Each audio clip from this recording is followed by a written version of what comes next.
Oke teman-teman, selamat datang di channel saya kembali ya. Kali ini seperti biasanya saya mau menggarap lampu kembali teman-teman. Dan kondisinya ini sebenarnya sudah saya ambil, tetapi saya nggarapnya bagian mesin ya. Dan ini sesuai video short yang durasi pendek itu, yang hanya 1 menit. Itu di situ kerusakannya sudah kita tes dan mengalami apa ya namanya, filamennya memang menyala tetapi tidak terang, tetapi nyala, tetapi anti konslet ikut nyala. Nah, ini penyebabnya apa dan sumbernya itu di mana teman-teman?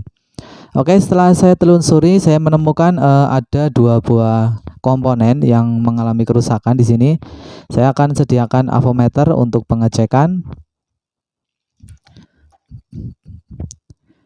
Oke, saya hadapkan di sini aja. Oke, saya copot dulu karena tadi ini buat ngetes.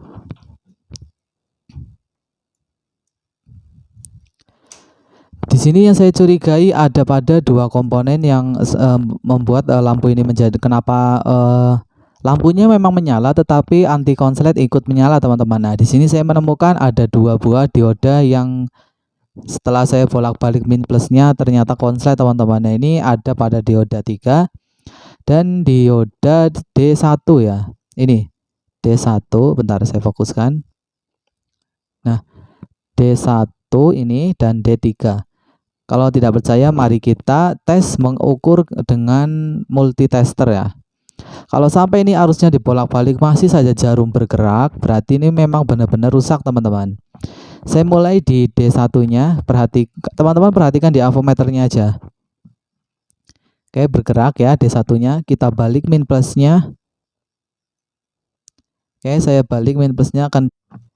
Nah, ini kita balik min plusnya, apakah masih bergerak? Nah, ini padahal sudah saya balik tuh min plusnya tuh. Kita beralih ke dioda yang nomor 3 yang ini ya. Yang ini tadi kan D1, sekarang kita yang ke dioda nomor 1. Nomor berapa ini? Nomor 3 ya. Oke, perhatikan di avometernya. Oke, ini bergerak ya, bergerak. Dan kita balik min plusnya.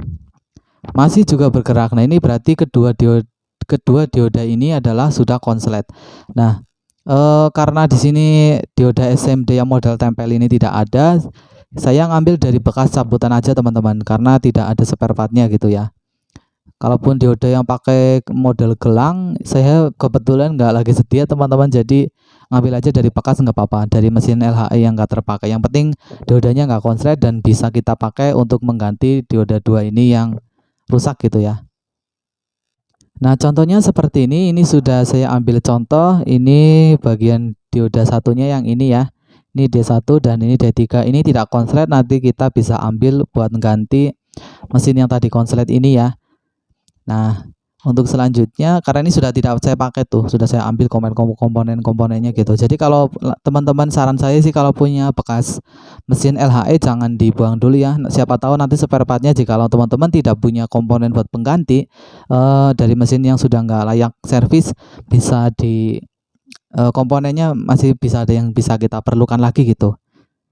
Oke, nanti akan saya pasang dulu karena proses ini harus diambil dulu sebab ini kecil sekali ya teman-teman. Oke, akan saya garap dulu teman-teman.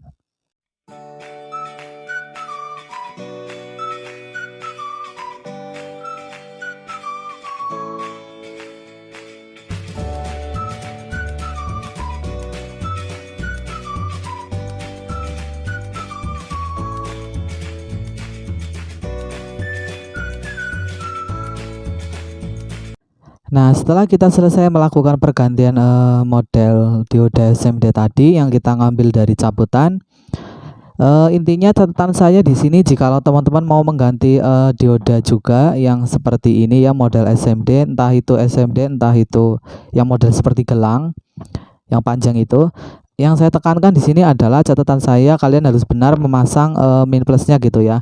Kenapa? Sebab ini dioda ini hampir sama dengan transistor gitu. Jikalau salah memasangnya ya percuma, nanti ujung-ujungnya bakal konslet lagi gitu. Seperti kerusakan lampu ini pas dites gitu. Memang menyala tetapi anti konslet ikut nyala. Nah, ini jikalau kita pakai di arus meteran biasa, listrik biasa, ini bakalan jeglek, atau kalau nggak jeglek mungkin karena di sini memakai komponen resistor ya, ini secara otomatis nanti resistornya bakal hangus gitu, bakalan putus sendiri dia. Sebab fungsi resistor di sini adalah yang menjaga gitu ya. Jadi jikalau ada rangkaian yang konslet, secara otomatis resistor ini bakalan putus karena terkena hantaman arus balik ya. Jadi seperti itu.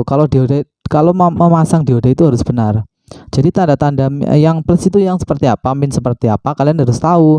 Sebenarnya ini sudah saya pernah jelaskan juga, bisa kalian buka di konten saya. Kalian cari aja yang penjelasan saya waktu saya nggarap lampu model spiral keong itu, kalau nggak salah yang watt 20-an itu. Itu ada di konten saya. Nah, di sini ciri-ciri plusnya ini kalau di lampu Philips ini ada tanda, malah sudah ada tandanya ini ya. Bentar-bentar, ini nggak ngeblur ya. Seperti tanda panah kecil ya ini di dioda 3-nya ini loh. Nah, ciri-ciri yang plus itu seperti ada garis-garisnya itu loh di ujung apa namanya, di ujung dioda yang SMD ini tuh.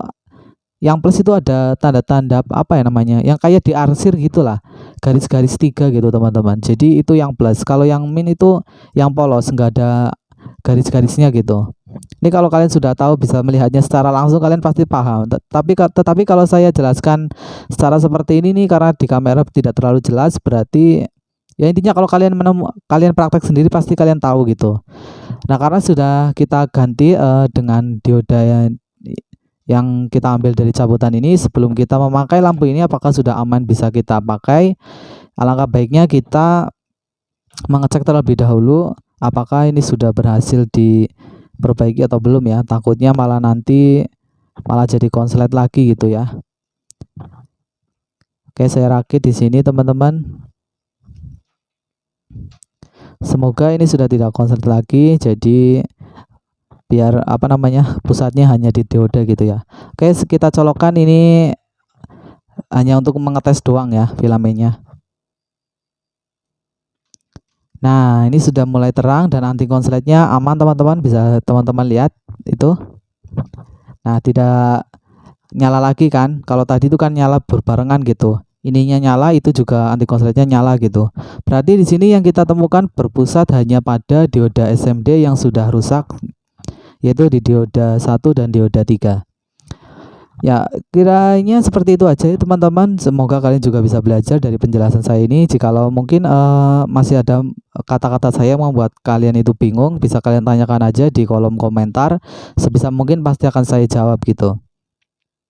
Oke, cukup sekian dulu teman-teman di sini karena cuma diodanya doang. Jadi saya tidak berbicara panjang lebar. Cukup sekian dan sampai jumpa di next video saya selanjutnya. Jangan lupa untuk teman-teman subscribe, like, comment, and share. Dan terima kasih yang sudah menonton.